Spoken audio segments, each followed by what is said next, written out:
Bonjour, on va commencer aujourd'hui par une nouvelle leçon de CE.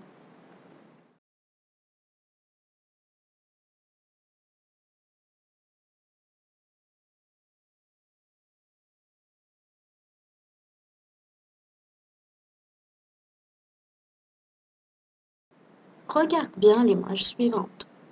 Qu'est-ce que tu trouves au milieu de cette image? C'est une maisonnette. Comment semble-t-elle? Elle semble minuscule, ancienne et délabrée. Comment peut-on arriver à cette maison? On peut arriver à travers un petit sentier. Que peut-on trouver de part et d'autre du sentier? On peut trouver des arbres et des végétations. Qu'est-ce que tu trouves au-dessus de la maisonnette? On trouve une étroite cheminée.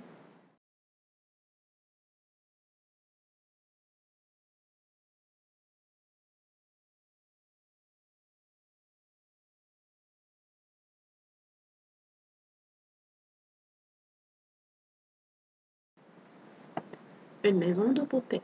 Une jeune institutrice est prise d'affection pour une de ses petites élèves. Quel est le synonyme du mot institutrice? Une enseignante. Un jour, après la classe, elle l'invite à l'accompagner chez elle pour prendre le thé. Elles atteignirent. Que signifie le verbe atteignir? Arrivèrent. Un petit portail vert. Quel est le synonyme du mot portail? Une porte, une barrière. Un petit portail vert à demi enfoui dans la haie. C'est quoi ça le mot haie? Une clôture. Sur la droite est presque cachée par les branches de noisetier. Mademoiselle Candy posa une main sur le portail et dit: Qui peut me donner l'homonyme du mot et EST, le verbe être? Voilà, c'est ici que j'habite.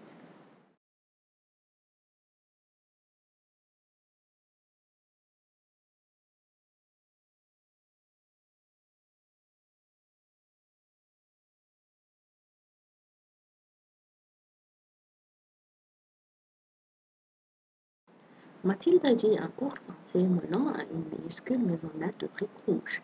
Quel est l'antonyme de l'adjectif qualificatif minuscule? Gigantesque. On lui dit plutôt la maison d'une poupée que la demeure d'un être humain. Quel est le synonyme du mot demeure? Un logement, une habitation. Les briques, très anciennes. Quel est l'antonyme de l'adjectif qualificatif ancienne? Neuve. Les briques très anciennes étaient délitées et décolorées. Quel est le synonyme de l'adjectif qualificatif délité? Décomposé. Sur le toit d'ardoise se dressait une étroite cheminée et deux petites fenêtres carrées s'ouvraient dans la façade. Il n'y avait ni étage ni grenier. Les deux côtés du sentier se hérissaient d'un impénétrable fouillis d'orties, de prunelliers et de longues herbes brunâtres. Quel est l'antonyme de l'adjectif qualificatif impénétrable? Pénétrable. Un énorme chêne étendait son ombre par-dessus la cabane. Faire un mur immense donnait l'impression d'engloutir la frêle construction. Qui peut me donner un nom de la même famille de construction, du mot construction? C'est le verbe construire, tout en la dissimulant peut-être au reste du monde. Quel est le synonyme de dissimulant? Cachant.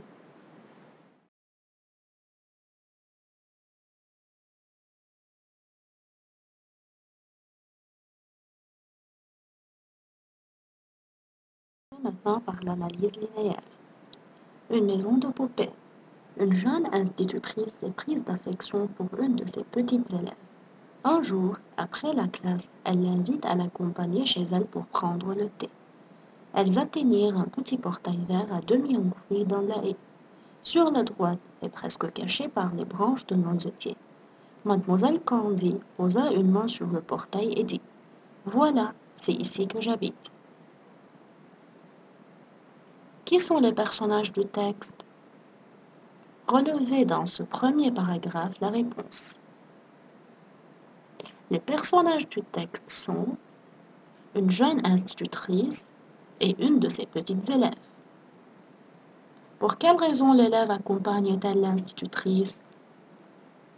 Elle l'accompagne pour prendre le thé. Relève les adjectifs qui qualifient le mot portail.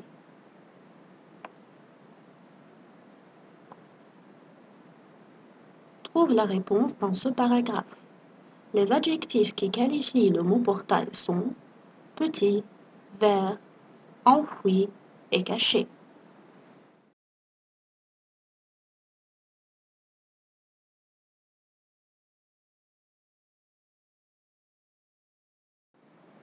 Mathilde vit un court sentier menant à une minuscule maisonnette de briques rouges. On lui dit plutôt la maison du poupée que la demeure d'un être humain. Les briques très anciennes étaient délitées et décolorées. Sur le toit d'ardoise se dressait une étroite cheminée et de petites fenêtres carrées s'ouvraient dans la façade. Il n'y avait ni étage ni grenier. Pourquoi la maison ressemble à celle d'une poupée? La maison ressemble à celle d'une poupée car elle est minuscule. Quels sont les éléments de la maison décrits dans ce paragraphe? Les éléments de la maison décrits dans ce paragraphe sont les briques, le toit d'ardoise, la cheminée, les deux petites fenêtres. Quelle sera à votre avis l'impression de Mathilde en découvrant cette maison? Elle sera choquée.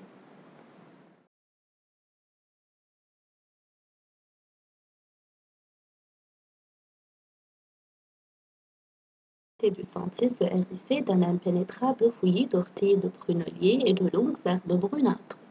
Un énorme chêne étendait son ombre par-dessus la cabane. Faire un mur immense donnait l'impression d'engloutir la frêle construction tout en la dissimulant peut-être au reste du monde.